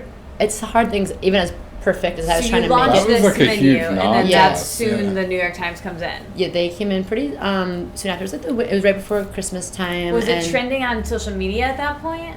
We hadn't really launched it like officially. Like, Oh, okay. yeah, it was very like, because again, kind of with the perfectionist vibes and everything. I was like, We I'm like, I launched don't at know. the perfect time. Yeah, and then Yeah. she came in, and we didn't really know what she would want to write about. But then it was like one of those beautiful, like, all these years. Now flashback to all these years of being an entrepreneur and a lot of weird things happening, or just our whole lives of weird things happening, This and like is how it works. kind of like doubt yourself and things Yeah. happen, and you're like, I don't know. But then the New York Times article came out, and it was like Christmas Day. It was so perfect. It was like in the Sunday Style section, and the subject or whatever the headline was like The healing. coffee has some serious A juice. healing. Oh yeah. Well, that was maybe the online article. It said a healing Right. unicorn latte, like from Brooklyn, of course. Right. And That I was was a like, good- and my dad. That was like, the digital version. There's a digital version, yeah. And I was like, oh, like you got the New York Times, but like unicorn in the headline, like that's so crazy. and Merry Christmas. It was a very beautiful moment and a nice like culmination and a pat on the back from the universe, being like, okay, like you're on It's the like right your path. ideas are, this is what they're worth. You Yeah. know, like gives you that affirmation that what you're doing is like, it's like a real And thing. not that you're like, yeah, it's a funny balance. Where you're like, okay, Yeah, this it's is like- more of a thing of like, for me, like people are ready, because we didn't know, like maybe we'd launch this and we'd just be like, there's nothing, or no one would ever order it, and it's like, oh, it just sits there like a dusty laminated menu, and everyone's like, this is weird. Yeah, Right. they'll And have then coffee. just gets a cappuccino and leaves. So Yeah. it's like cool. Which is totally possible. Which is totally fine. Like we're like, that's why we had a regular coffee bar, because we're like, we don't know. Like we're not gonna make it just Yeah. a tonic bar. Also, we didn't want to like exclude people. Like Yeah. I have a lot of friends who still be like, I want to go in that place. It's like vegan, I had a and good it's like, feeling though. Yeah. and it's kind of like, okay, that's fine. But what if you had a place that served like a wide breadth of things? So that way, I some love- days you might want a mocha, salted caramel, Yeah. like mochaccino, whatever, like whipped cream, marshmallows on it. And some days you might be like, I just need like A coffee. yeah, like Yeah. a plain coffee, and some days I need like, turmeric in a cup. It's like, okay, great. Like we've got Yeah. you wherever you're at. And you guys were kind of saying you've been surprised by some of the clientele who orders a unicorn latte every day, or gets, you said there's someone who comes in Yeah. and orders the CBD latte, and like Yeah. people kind of surprise you. I'm Yeah. surprised all the time with this place, and that's what's so great about it. Yeah, it makes us so happy. So happy. It's so fulfilling. Like, being surprised is everything. You know, when your parents surprise you with a birthday present, or your friend takes you somewhere amazing, it's the same thing, you know. But I mean, the place has played a special segment in our both Maddie and I's hearts, and I mean, we left. Obviously, we weren't doctors or lawyers, as you can see, but we did have good jobs, and we left all that to pursue the passion of creating shareable moments through beverage. Yeah. We just wanted to bring some, magic and a healthy magic to the world, and it was totally innocent, you know. Yeah, and and a lot I of fun. think the unexpected thing though, it does really I love it. It just never gets old. It's just like, oh, like someone comes in and you're just like, just the last person in the world expects to be like, okay, unicorn latte, and you're like, you want a unicorn latte? They're like, sure. Like, okay, great. And like in the beginning, usually we didn't really know how it was going to be received. Like, okay, well, the media is one thing and certain things another thing, but then people just started. And they come in, they just want to take a photo, and it's like, okay, even if you're just here for the photo, that's cool, but I'm like, just have a sip, maybe you'll feel good. And people are like, oh, it's kind of weird, it's a weird tasting drink. I'm like, what is a blue-green algae latte? So we're trying to do the best we can. It's I think I'm expect it to be a vanilla milkshake. I'm like, no, it's a healthy, we're not just lying. It's a very tastes super good. Yeah, well, it's I think so. I love it, but it's definitely when people see it, but that's what I love, because we have kids come in. We have people in from all over the world to come and try it, and then it's cute because then they're they drink it and they're like, oh, it's kind of unique and interesting and lemony and what is this? You're and not then expecting that. They're not expecting it, and then they drink it, and then they're like, I feel really, and they'll come back the next day, or they write on social media, they're like, I felt so great after that. And then sometimes depending if they live around here, they'll come back the next day and they'll speak, and they'll just get the unicorn latte again, no garnish or anything, just in a cup and go and I like the way that made me feel after. It's become so regular, and it makes me feel really good. I'm like, okay, it's just, we're just a small little business here, a very small team, but just the fact of how we've been received by people in this local community and in the more global community makes me have so much it just makes me so excited. I'm so excited for the future, and I love the young kids that come in, because that is the generation that's going to save the world. They come in and they're just like, yeah, Mom, it's organic, non-GMO. Mom, you're drinking cow milk? No, Mom. And I'm like, oh my God, the next generation is so amazing. They just know, they know all the ingredients, and they're like, okay, yes, great. Oh my God, Hishu Wu, love it. And I'm like, wait, how do you know what Hishu Wu is? You're 12. 5. I know. So.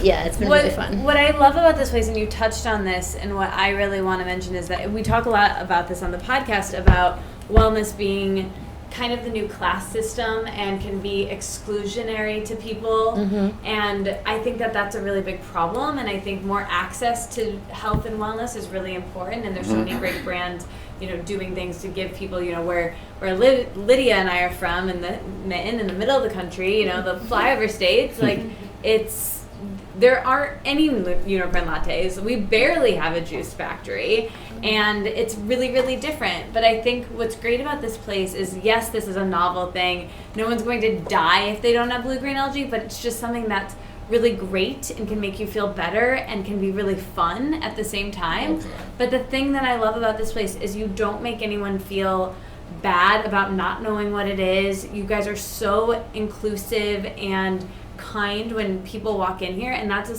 testament to you guys, but also your staff. I've spent a lot of time in here, and there's a lot of times where people come in and they clearly know what it is and they want the photo and they want to move on, and then there were a lot of other times where I heard people come in that were like, what is it? I don't understand. And they were so patient with them, and I would sit here for hours hearing the same thing over and over again, and I was like, if that was me, I'd be like, it's a goddamn unicorn latte.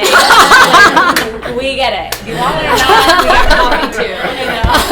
And they were so patient, just explaining it again and again and again. So is that inclusion, is that something you have infused into the space and your staff, and can you talk about that a bit? Our team is amazing. They really are. We've been so blessed, so lucky. We've had literally the most amazing cool, talented, kind-hearted, curious, like, people work here, and it's like all part of this family and everyone.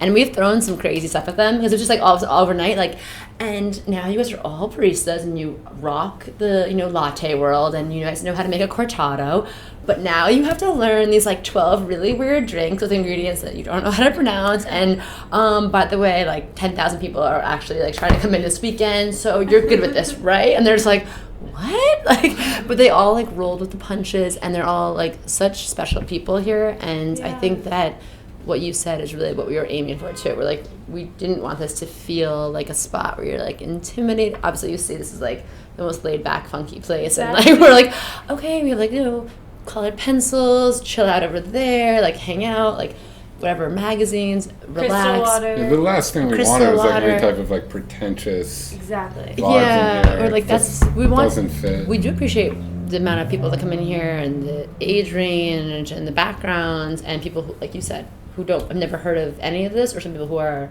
definitely like reading like Goop on the regular, and they're like on everything. So we're like, we thought it'd be cool to invite everyone, and inclusivity was one of the reasons why we like made the rainbow part of our vibe and part of our thing, is because we're like, like that's how we wanted it to feel for people. And like I love that some people come in and get 3 drinks off of that, and then their friend gets just something like whatever, hot chocolate, and we're like, great, like everyone's happy and no one feels like left out or like so that's I think our staff has been amazing. They've done a great job.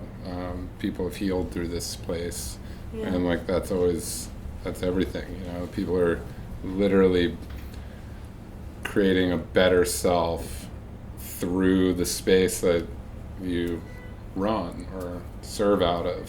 It's just holding space for people here. Like, people want to come, have a drink, and we always, like, one of our mottos through both our brands is just, like, maybe we can't always be on point with everything we do. You're going to have bad days. You're going to have people who don't even always like what your product is. That's fine. Like, but the thing is to, like, just try and leave, like, the people in places where you're at, like, better than you found them. So it's like, okay, like, maybe you don't like this, but I can be, like, say something to you or treat you kindly or just, like, that one person can impact your day so much. So we always like remind people that over here, but everyone who works here like naturally does that. Like they're just so sparkly and so amazing. So they're I'm all, like intuitive. I was telling one girl who worked here, she was so intuitive of reading the room of like, this person's gonna want this person's like, they just get people. And it was just that's the thing you remember. Like the lattes, they could be just as great, but if the place didn't have this spirit, I don't think I'd be into it. Definitely, I appreciate that. It's a huge difference when the person that's serving is really engaged with you as a person and your day and your experience. Yeah, because I when I started in this, there would be certain places I wouldn't go into because I would feel like really intimidated or judged. Like I'd never forget the time this one man found out that like I ate gluten at the time, and he's like, just you shouldn't even bother with any of this, because he was like giving me this like cleanse regimen, and I was like, and he's like, you eat gluten? I was like, yeah, and like I was like, and I just literally, I think I by accident bought like $400 versus the supplements because I felt so like shame, like, yes, give me everything, I'm so bad. But I was like, ew, that's not like, and then it became that chore and that wasn't that pressure versus like pleasure. So that's what we're always trying to infuse in here, is just the fun. And you do it so well. We all need more fun, right? Yeah, more fun. $9 for unicorn latte and a lot of fun. Unicorn latte with a side of fun. Yeah, exactly. Fun with a side of unicorn latte. Okay, so this has been amazing and it's flown by, but I have to ask you the questions I ask everyone. I think this is actually a nice transition into one of them. So we talk a lot about body image on this podcast, and yes, we're people into wellness and we love a good unicorn latte as much as the next guy, but I think there can, in the wellness space, be a lot of judgment around body image and a lot of, just in the world, that's a huge topic and something really important for me. So how do you guys handle your thoughts on body image? What I always ask people is, if you're having a bad body image moment, how do you not let that spiral into a bad body image day? What are some things you do to make you feel better about your physical appearance in the world, and how you, make that something in your life? That's an amazing question. I've struggled my whole life with that, what people perceive me as, whether, it's my body. It's not about weight or whatever, it's just about the way I look and appear. But yeah, I struggled with it for a long time. Like I felt that I had weight issues, even though I definitely didn't. So yeah, I mean, after recovery and things like that, I became more conscious of what I said to other people when I met them, and the impact that I would have in a very short period of time, and how that might affect their choices the rest of their day. Because when people talk to me about me, whether or not I was too tall, too small, too slow, too whatever it is, I remember the choices that I made after I would feel somebody else made me feel a certain way. And then you realize once you're good and whole, and that you get back to intuition, and you're feeding your body the right fuel, and you're talking to the right people, and you're surrounded with the right network, that it's not about anybody else. It's just about you feeling good and whole and making the right choices. And there's nobody to pat you on the back for that except yourself. So yeah, I mean, that's my view of kind of I guess self-hate in a sense, and struggle. Yeah. It's really cool to hear this perspective from you, because I mainly have women on the podcast. Sure. And it's cool to hear that everyone struggles with this, and Yeah. boys, girls, everyone, all across the spectrum. And I think hearing the more people talk about their experience makes me feel less alone, and hopefully everyone else. How about you, Maddie? What has that been like for you? So wow, body image. Whoa, crazy. Oh, so much to talk about. Time to think about it. I think it sounds overly simplistic to say, but I think one of the biggest things is learning how to, like, what it really, really means to just, like how Bret was saying, like, love yourself, and how you're speaking to yourself throughout the day, and like that pleasure thing I was talking about, and taking the time to find pleasure in your body, whether it's honestly like giving yourself a massage at night, or connecting to like the beauty of your own body and how much it does for you, and then also like finding things that make you feel like lit up and alive and just so energized in your own body. And like I love like dancing and like movement in that sense, not like workout, like quote unquote movement, because I think that that's when you let your body like shake off some of that stagnant energy, and all of a sudden you're like, I have this like badass, strong, beautiful body, and I'm moving it, and like it feels really good, and it can change my whole like disposition. And there's like little like tools and techniques I have to kind of go back to, because some days body image is like, oh, like some days I feel great in my body, sometimes I don't. I love dance and movement as something. And then I also this is a funny thing, but my sisters will laugh because I've been telling this since this is like one thing that even when I was a kid, I'd be like, guys, don't be self-conscious in a bathing suit photo. And they're like, don't like hide, don't complain. They're like, because one day you're going to be 90 years old and just be like, why didn't I rock that body? Like, you're just going to be like, you don't realize how like hot and perfect and cool and sexy and strong and like amazing you are. Like if you saw yourself and you're 99, you'd be like, why didn't I strut down the street? Why didn't I own this? And that's not even like a fully like evolved consciousness, like, you know, really like woke thing to think. It was just like, remember at a young age, I remember being like, oh, like that's like, we have to like remember that now, like we're in, and no matter what your age, like there's just something about your body that you almost don't realize, and looking from the outside with a little bit of like perspective of like, wow, like I'm a radiant, beautiful being. And I do want to say, like, social media is so easy. The comparison thing on social media is insane, and I think the more time that we use social media with an intention to connect and network, and kind of realizing that, you know, there are some things that aren't always on social media that are accurate or real, but also the good thing about social media is I've really found a lot of amazing inspiration out of other people sharing their bodies in every form and every posture and every position, and just owning that. So I haven't gotten confident yet to just like post a photo of myself like slouching in a bikini. I hope to work up to that one day, but like I want to tell all those people who do that, I'm like, because I look at them like, no, those people are so beautiful, and like it's okay to have like, yes, like cellulite in a photo, or like you're laughing, you have a double chin. Because when I see those people, I'm like, no, they look beautiful and happy and like alive, and So just We feel less alone. I just want to shout out people who do that, because it also makes you realize that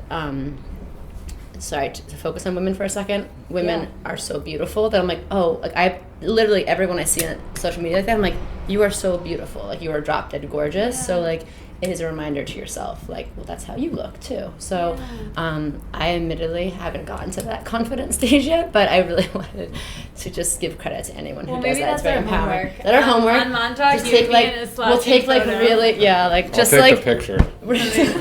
just like Brett, you guys can take it. Brett, you can go on that like we can get a professional on the double chin angle. Yeah. We're just gonna go for we'll it. do like a before and after on the iPhone. That's actually kind of perfect. All right. Maybe okay. That's like everyone's homework. That's a homework. A before and after. All right. A really bad I like one, that. and then like a good really lighting, good one. Perfect. Like. I mean, what hashtag are we using?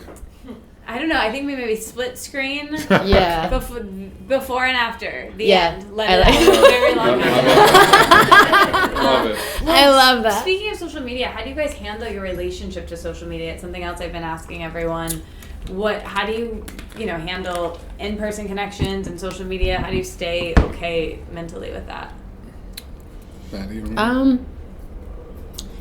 Sometimes I just delete Instagram. Like, I don't know, because I find I have to get away from the muscle memory of going to it all the time. Like, I don't know why. It's just like I don't realize what I'm doing. I'm talking to someone. I'm like, why am I on Instagram right now? Like, I used to have the ability to just wait in line or pee, but now I I go there. Yeah, and there's so much amazing like Instagram as a networking like ability, and as a business, like we would not be here without Instagram. And I love like the platform of. I love photos, I love words, so for me it's like an amazing expressive outlet.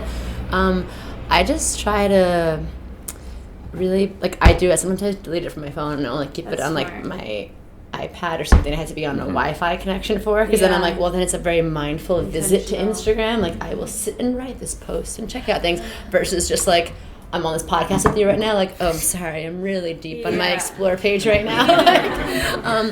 And just figuring out like, and I don't know, I think really using it with the intention of like, okay, I'm trying to align myself with the right people and like calling in the right like things that are going to inspire me, not like deflate me. Like, because I think that comparison thing, like when I talk to people, like that's like I think one of the things that people are struggling with, like a top 3 thing, and I do it too, because I don't know why it comes up. I'll be like, oh my god, why is this person there? Totally. Am I not doing this right, or why am I not getting paid to like travel across Bali right now? Like, what am I doing wrong with my life? It's like, insane and then all of a sudden I'm like, wait a minute, I love my life. Like, it's amazing and beautiful. I've never had those thoughts about social media. That's what I've been contemplating a lot. Yeah, recently. I would never know what anyone is doing, or what they're at least like curating their life to look like. Exactly. So I really try to go with the intention, and I unfollowed a lot of people who make me feel that way, because I was like, well, I don't really want to feel that way, and I mostly just try to align myself with people that are like super inspiring and super people that I would want to know in real life.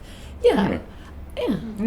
Well, how supportive you two of each other. It's beautiful. We support each other. There's a lot of like connection there. I mean, we were friends when we were dead braces. That's amazing. Bret, do you have anything you want to say about social media? Yeah, I mean, I'm totally inspired by social media. I take that approach to it. I think it benefits the good of the whole. I think things are getting done now for the good of society that happen through or in relation to social media. I think that there's more awareness of certain projects that are taking place around our country. There's more awareness of political debates. There's more awareness of academics and what it means to actually learn. It also gives colleges and it gives students the ability to connect with one another in like a more honest way. And then finally, it's democratized business. So you're able to, right? So before Instagram, you're human and you're at college and you have all these amazing ideas, but you're just there. Nobody knows about them. And whatever it is, maybe I'll just take an example because I'll keep it subjective. Maybe you're an amazing athlete and yeah, you're a great college athlete, but you're not good enough for the pros. You can graduate college, nobody even knows who you are except the people that were at your school, and then you're kind of looking for a job at a rental car place, whatever it is, you know. Not to use a rental car place and stigmatize that at all. We love But- rental cars. Enterprise. I'm just keeping it simple for you. But now, you know, a guy plays lacrosse or soccer or runs track or whatever out of college, and he has 50,000 Instagram followers. I mean, he's going to be fine. So, yeah, I really love that. So you're saying that you see social media as allowing the world to be more of a meritocracy rather than keeping people in their... Absolutely. I mean, I wouldn't be here without it. Of course. You know, like you said about, I haven't really thought about it that way. You know, I was in the hand, the mitten, and now I was able to connect with everyone here because social media exists, you know? So Wild.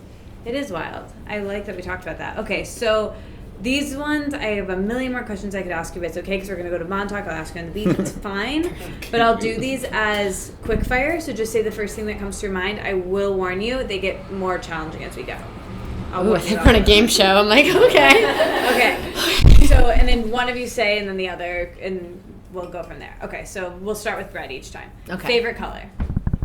Yellow. Rainbow. Great. Favorite day of the week? Saturday. I think Thursday. Anticipation. Thursdays too. Favorite hour of the day? Noon. Like sunset. Favorite food? Or best thing you've eaten in the last week? Actually, answer that one. Ooh. Best thing I ate last week, sushi. My- The sushi you almost stole from Maddie? Thank you for shouting that out. From the grocery store. My sister's sesame ginger noodles. Jenny Murphy. What up, Jenny? What up, Jenny? Okay, I wrote this book. As you guys know, they sold out here. We were going to have books, but We'll shout have out to more books. autographed copies coming. Autographed Hopefully copies tomorrow. coming soon. So my book is about journaling. So I always like to ask people who come on the podcast, what is your relationship to journaling and writing? And have you ever journaled? Do you ever think it's helpful for people? What is writing to you? Oh, God. Writing is everything to me. I mean, I've written since I was 11 years old, No way. every day. Wow. So like a journal? Yeah. Wow. Very cool. And you would just like stream of consciousness, kind of like write what happened, and you've continued that your whole I write all kinds of things. Stuff I want to do, places I want to go, places I've been. I write about business, ideas, people, all my emotions. I've written stories, short stories. Clay's read some. But yeah, I mean, That's I love cathartic writing. for you? I mean, if I didn't have breakups, meeting somebody new, Maddie's ideas, I write about Maddie. I mean, my family, my addiction, my journey through life. You know, it's a third over. So a lot of shit needs to be written down. Excuse my language. So when do you write? Do you have like a process? Is it kind of like when you need to process something? I write when I'm really emotional. Like Okay. when I have a ton of emotion about Yeah. anything, I write, and I tend to kind of just write for like hours. That's interesting. In the book, I call it, there's like two types of journalers. There's like the SOS journaler, so that's someone who's like pregnant with something they need to process, and then there's like the maintenance journaler, who's Right. someone who like does it all the time. But it sounds like you're kind of a mix of both. Definitely. And like, yeah, I mean, I write every day because it's part of running a business, but the writing that I do that comes from my like, yeah, my stomach. I mean, Yeah. that stuff goes on for Your intuition. hours. Yeah, Yeah. sure. Cool. What about you, Maddie? Yeah, I've always, my mom was a writer, and growing up, like, my uncle always encouraged me to write a lot, like, every day, and I would write short stories for him. He actually commissioned me to write a book when I was in fourth grade. Yeah. We can go over that another time.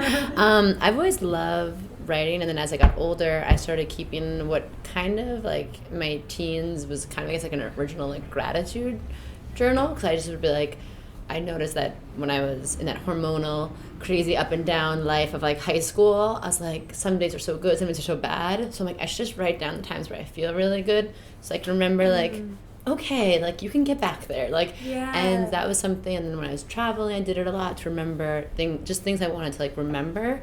But then it became more about then like in my 20s, I started writing more about like things I wanted and things I wanted to manifest, because they all and ideas and things that just started coming out.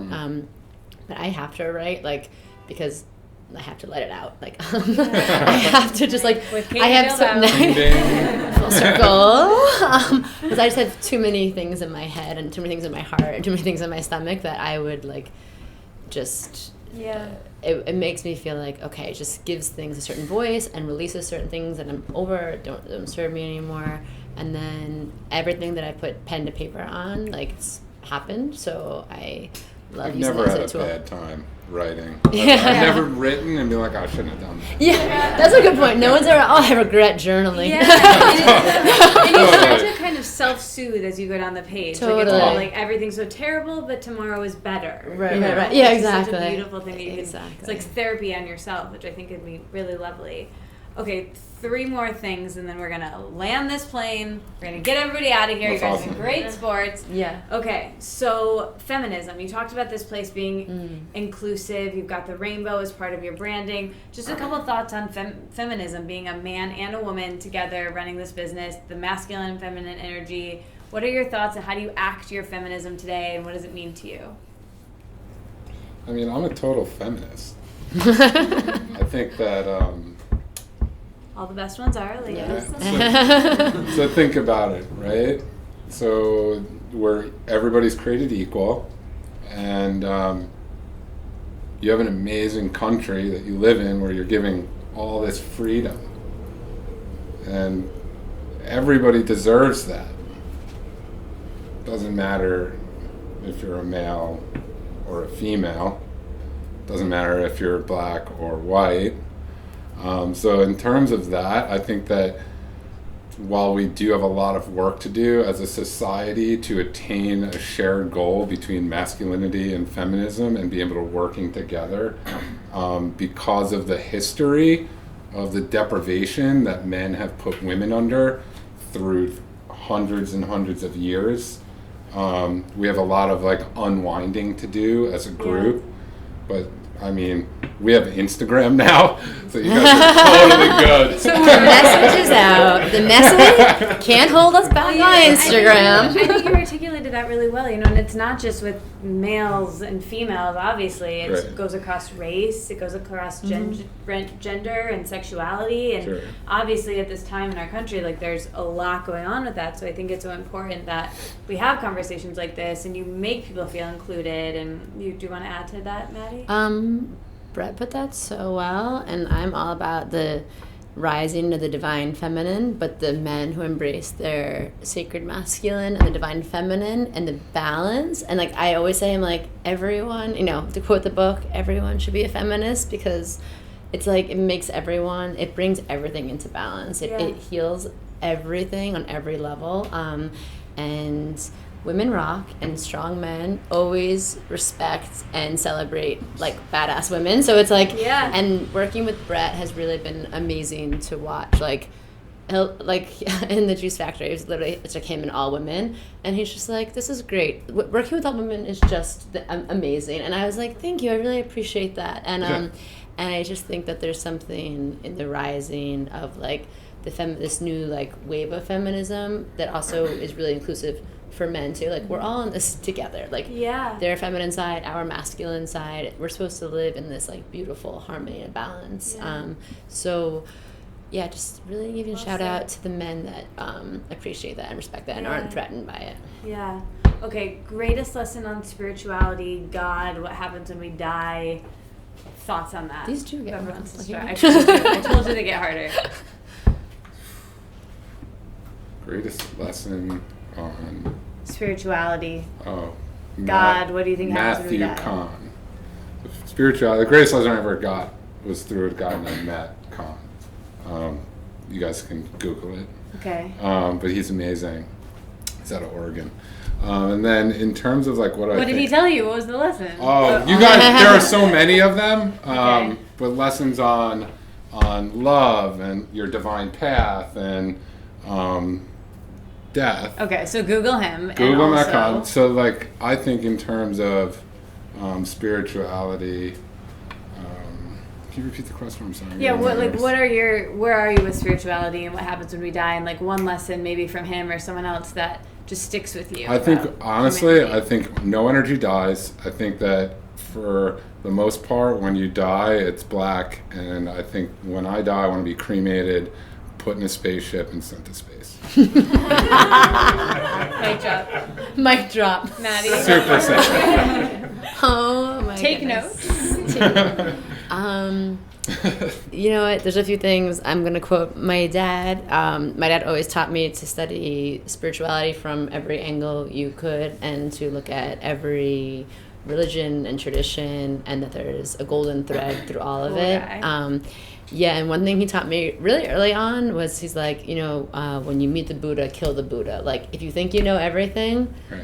reset and like figure out another way to look at it. And that has been such a cool, because being a constant student of the universe and yourself and your divine path and your like infinite potential, and learning how to like cohabitate with other people and constantly wanting to stay curious and constantly wanting to like asking the universe like, teach me new lessons even if they're sometimes challenging, has been like so rewarding to me. And also just personally, like I think that everyone is just born with this like pure amazing awesomeness inside of themselves that's infinite and it never dies, and it's just our like fun kind of privilege to kind of uncover the layers and figure out like how to step back into that little by little and help each other. I love that. Okay, so that's a really good note to end on, but we're not going to end on that note. I usually ask all these more questions, but I think what I'm going to do is, before I ask you the final namesake question, I think I want to involve everyone, and I usually ask this. So you're stranded on a deserted island, and you can only bring with you one book, one movie, one TV show, one book, movie, TV show, music. You guys listen. Yeah, music, podcast we'll even do. So, and it can be something you love forever. Just really, this question is a way for people to recommend things. So I thought right now, it's really quick. I'm going to say movie, and then everyone in here is going to just shout out like a movie they love or they think other people will love. And beautiful Amanda, the producer, is going to put all of this in the show notes, and people will be able to check out things, and it'll be this like beautiful curation. So everybody's ready. Maybe let's all close our eyes for a second. Think about movies, books, TV shows that you've been loving, and whichever 2 or 3 we hear first, we'll put in the show notes. Okay? Everybody good to go? Everyone wants to get out of here. I promise you guys, everyone's getting sleepy. Okay, so movie. What have you been watching, need to watch? Anchorman. Ferris Bueller. What did you say? What is it? Last Mohicans. Okay. Always fried green tomatoes. Oh, yes, I love that book, too. I read it in school. Oh, wait, River runs through it. great. Okay. movie. All right, book. The Alchemist. So good. Lord of the Flies. The White Truth. Very good. Danielle did the Yeah. podcast. It's really good. Rise, Sister, Rise. I read like 10 times this summer. What about hashtag girl boss? Yes. Oh, yeah. She's back with her podcast. Magical Girl in a Mystical World by Ruby Warrington. Yes. Love it. Yes, soon to be podcast guest. Okay, great. And TV show. What have you guys been watching? What do you like? Always 30 Rock. Always. Bret, And TV show? Oh man, I honestly I don't watch television. I pretty much don't. If I were to, I would watch Game of Thrones. All right. Because like everyone else is telling me to do that. Music. 'Cause- What are you guys listening to? What do you love? What do you think people need to be listening to? Anybody? Travel Thomas? Hall. Shout out to Wilson Band. Anybody? Wilson Band. Okay, all right. Good morning, Nags. Okay. Lana's new album. What's Nice. our places? Maddie? What's that? What's our friend's band from Northport that we love? Oh, shout out to Moondrunk. Moondrunk. Nice. So good. Love Yeah. you. Mudrung and Toots of the Maytals always in the summer. Maytals, Toots too. always. Okay, you guys. And Amy Okay. Winehouse. We The did name it. of the Brooklyn. podcast is Let It Out. Did I wring you dry? Anything Let else it that you out. wanted to ask? Anything that you guys wish that I would have asked you? I feel like you guys know more Wow. about me than like some of my friends. It's So like therapy. therapy. I really thank you let guys it so out. much for doing this, and thank you for Thank you. writing these. I'm going to read them Thank on you the for podcast having us. later, so you can hear them all, and also everyone wants to leave. So, but thank you so much. This was great. So Thank awesome. you. Thank you. Thank you guys for coming. All right, that was the episode with the end. I hope you guys liked it as much as I liked recording it. And sorry about the rambly intro. We're going to keep this outro very concise, very articulate. We're going to make up for our silliness in the intro. And we're going to just get right to the emoji. But first, one more time, thank you so much to freshbooks.com, online cloud accounting software, easy to use. As an entrepreneur, invoicing is important. Super correct? important. Super important. Only way to get paid. Only way to get paid, exactly. And FreshBooks can help you to do that and look like a boss while doing it. You can personalize your colors and add in your logo. They make everything really user-friendly. It's super intuitive to use. And you can get a free 30-day unrestricted trial by going to freshbooks.com/letitout and entering Let It Out in the How Did You Hear About Us section. That's freshbooks.com/letitout and enter Let It Out in the How Did You Hear About Us section. Also, thank you so much one more time to Care of. We Love Care Of. Honestly, they're great, you guys. You can go to their website, take their personalized quiz, and get your supplements that your body needs. And then they're delivered right to you in beautiful packaging, personalized with your name. But that's not even the best part. The best part is that for your money, they give you the best quality ingredients in these supplements. They source the best quality things, and they deliver them to you at the best price. It's great. Yo, what's that offer code though? The offer code, thank you so much for asking. If you want to get your first order for 50% off, use the code Katie at checkout. That's my name, Katie at checkout for 50% off. That's a lot of percents. It's more than 49. That's half of the percent Half of the percents. off by using. Katie at careof.com when you check out. That's kind of right. You Was that use the right? code Katie, Katie at checkout, and it's takecareof.com. Ah, that's right. All right, I hope you guys liked this episode. Thank you again so much for listening to our ramblings. The emoji for this episode is The fish in the hand. the fish and the hand, The like fish two separate and ones. the hand. You can use either one you want. The hand, like the waving hand, and then the fish. There are two fishes. I like the prettier one that has like some blues and yellows in it and looks more like the one from Little Mermaid. What's his name? Sebastian? Sebastian. Yeah. Yeah, it looks kind of like Sebastian, so preferably that one, but if you use the other fish, that's fine. And you'll hear why. You don't know why. I don't because know. you I haven't haven't heard listened to it. the episode Yeah. and you weren't there. But everyone who was there and now actually you listening definitely know why. So anyway, tweet at me at the end, at Madi, at Bret, at myself, at Nick. Why not? Sure, why not? Tweet at us that you're still listening. Comment on our Instagram that you're still listening. Thank you so much for listening. And go check out The End. We highly recommend the CBD latte. I also really like the amethyst latte. Next time you're in town, you'll have to try it. Yeah. It's super good. And I love you guys, and I'll talk to you next week. Bye. Bye.